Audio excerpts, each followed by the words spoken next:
Please do subscribe to Prajabheri News Channel.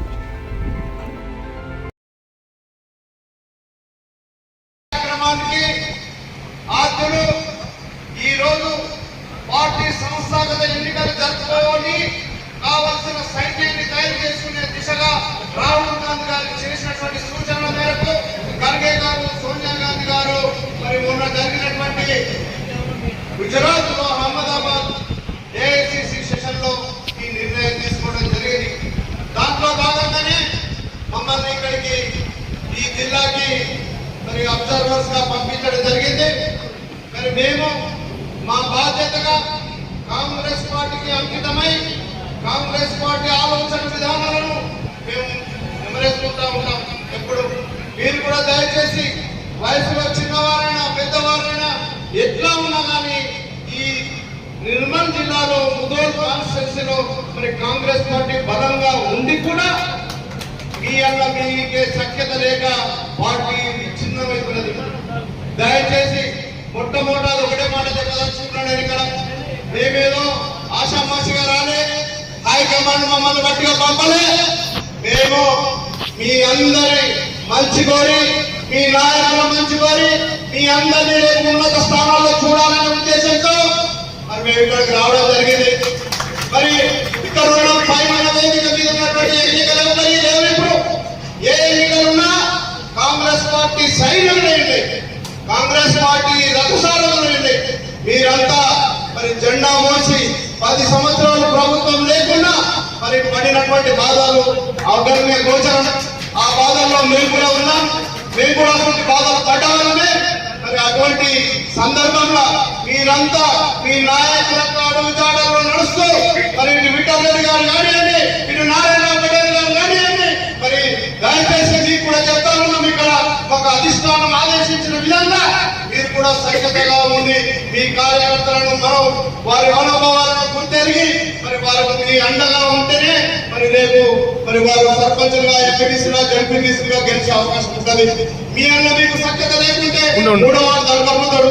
రాష్ట్రం పోయినసారి కూడా జరిగింది అదే. ఇక్కడ బీజేపీ పటిష్టమైతా ఉంది ఒక దిక్కు. మరి అది ఎందుకు పటిష్టమవుతుందనే ఒక ఆలోచన మీరు అందరూ చేయాల్సిన బాధ్యత వేదిక మీద ఉన్నటువంటి నాయకులందరికీ ఉందనే మాట మీ అందరికీ తెలియజేస్తా ఉన్నాం. ఇది ఒక దిక్కు అయితే, ఇది కాంగ్రెస్ పార్టీ.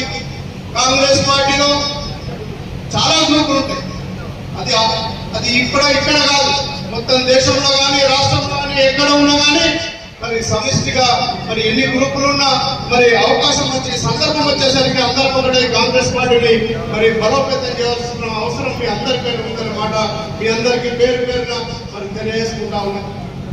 అదొక దిక్కైతే ఈ దేశాన్ని, ఈ రాష్ట్రాన్ని, దేశంలో బీజేపీ, రాష్ట్రంలో టిఆర్ఎస్ ప్రభుత్వం గత 10 సంవత్సరాలు పరిపాలించింది. దేశంలో 11 సంవత్సరాల నుంచి పరిపాలిస్తూ ఉంది. మరి రాష్ట్రంలో పరిపాలిస్తున్న సందర్భంలో ఈ రాష్ట్రం ఏర్పడ్డదే నీళ్లు, నిధులు, నియామకాల మీద ఏర్పడ్డ రాష్ట్రం మరి ఇలా అగమ్య గోచరంగా ఉంది ఇలా పరిస్థితి. ఆ రోజు ఏదైతే 1200 మంది విద్యార్థుల ప్రాణ త్యాగాల వల్ల సోనియా గాంధీ మనసు చెల్లించి మరి రాష్ట్రం ఇస్తే కానీ అక్కడ పరిస్థితులు బాగుపడాయనే ఉద్దేశంతో మరి 2 రాష్ట్రాలు విడిపోయినా ఈ రాష్ట్రం, మనం అక్కడ కాంగ్రెస్ పార్టీ నష్టపోయినా, ఇక్కడ కాంగ్రెస్ పార్టీ నష్టపోయినా, తెలంగాణ ఇచ్చిన మహాతల్లి, గొప్ప తల్లి మన సోనియమ్మ. అదొకసారి మనం ప్రజల్లోకి ప్రత్యేకంగా తీసుకోవాల్సిన అవసరం ఉంది. ఒక సందర్భంలో కాంగ్రెస్ పార్టీని నష్టపోయినా కానీ, తెలంగాణ ఇచ్చినా కానీ మరి చంద్రశేఖరరావు అనే వ్యక్తి ఇక్కడ మరి ప్రజలలో మరి ఏ ఆలోచనతో చేసినారో ఆయన ముఖ్యమంత్రిగా తీసుకురావడం జరిగింది. ఆ సందర్భంలో ముఖ్యమంత్రిగా చంద్రశేఖరరావు గారు అయిన సందర్భంలో మరి ఈ రాష్ట్రంలో అనేక గొప్పలు చెప్పాడు.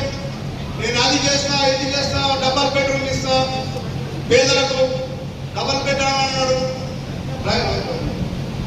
3 ఎకరాల భూమి అన్నాడు, ఎస్సీ ఎస్టీలకు 3 ఎకరాల భూమి ఎస్సీ ఎస్టీలకు ఇస్తాడు. మరి ముఖ్యమంత్రినే నేను ఎస్సీ చేస్తా అని చెప్పిన పెద్ద మనిషి మరి ఎన్నిసార్లు అప్పుడు ఆ రోజు తల నరుకుంటున్నాడు. మరి నరుకున్నాడో లేదో మనందరికీ తెలిసిన విషయమే. ఒక దిక్కు ప్రభుత్వం సరే కానివ్వండి, ప్రజలు ఆయనకు అప్పచెప్పిన బాధ్యతను చక్కగా చేయకుండా కొడుకును, బిడ్డను, తోటి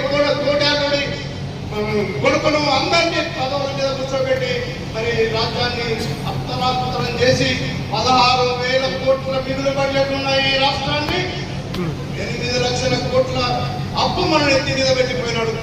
ఈ రోజు పుట్టిన ప్రతి పిల్లాడికి 2 లక్షల రూపాయల అప్పు జరుగుతూ ఉంది. మరి ఇటువంటి సందర్భంలో అటువంటి మూర్ఖుడిని దూరం చేద్దాం, ఈ రాష్ట్రాన్ని సస్యశ్యామలం చేసుకుందాం, పూర్వవైభవం తెప్పిద్దామనే ఉద్దేశంతో ఈ రాష్ట్ర ప్రజలు రేవంత్ రెడ్డి గారి నాయకత్వాన కాంగ్రెస్ పార్టీకి పట్టం కట్టారు. పట్టం కట్టే సందర్భంలో రేవంత్ రెడ్డి గారు ఏదైతే మాట ఇచ్చిండో ఆ రోజు ఇచ్చిన మాట ప్రకారం 6 గ్యారంటీలలో ఆయన మరి ప్రతి గ్యారంటీని ప్రజలకు అందుబాటులో తీసుకొచ్చి మరి దాంట్లో భాగంగా ఇప్పుడే పెద్దలు చెప్పిన వేణుగోపాల్చారి గారు మరి ఫ్రీ బస్సు మహిళలకని 200 యూనిట్ల కరెంటు ప్రతి పేదోడికని మరి 500 రూపాయలకే సిలిండరే ఇచ్చే బాధ్యత తీసుకొని 500 రూపాయలకి సిలిండర్ ఇస్తా ఉన్నారు ఇప్పుడు మన రాష్ట్రంలో. ఇట్లా చేస్తుంటా పోతే సంక్షేమ కార్యక్రమాల్లో ఎన్నో తీసుకొచ్చి రేవంత్ రెడ్డి గారు పేద బడుగు బలహీన వర్గాల వారిని మరి ముందుకు తీసుకుపోతున్న సందర్భం. ఒక దిక్కు సంక్షేమం, ఇంకో దిక్కు అభివృద్ధికి పోదామంటే ఈ రాష్ట్రం యొక్క 18,500 కోట్ల రూపాయల ఇన్కమ్ ను మరి ఏ విధంగా మనం పంచుకోవాలా, ఏ విధంగా ఒక రుణాలు కట్టాలా అనే ఆలోచనతో ఏ విధంగా అయితే మరి రుణాలన్నింటినీ కట్టడంలో మరి పైసా కూడబెట్టు మన ముఖ్యమంత్రి గారు ఒక దిక్కు సంక్షేమం, గత ప్రభుత్వంలో ఉన్నటువంటి సంక్షేమాలు ఏమి తప్పకుండా ఇస్తూ మరి మనం చెప్పినటువంటి సంక్షేమ కార్యక్రమాలన్నింటినీ మరి అమలుపరుస్తూ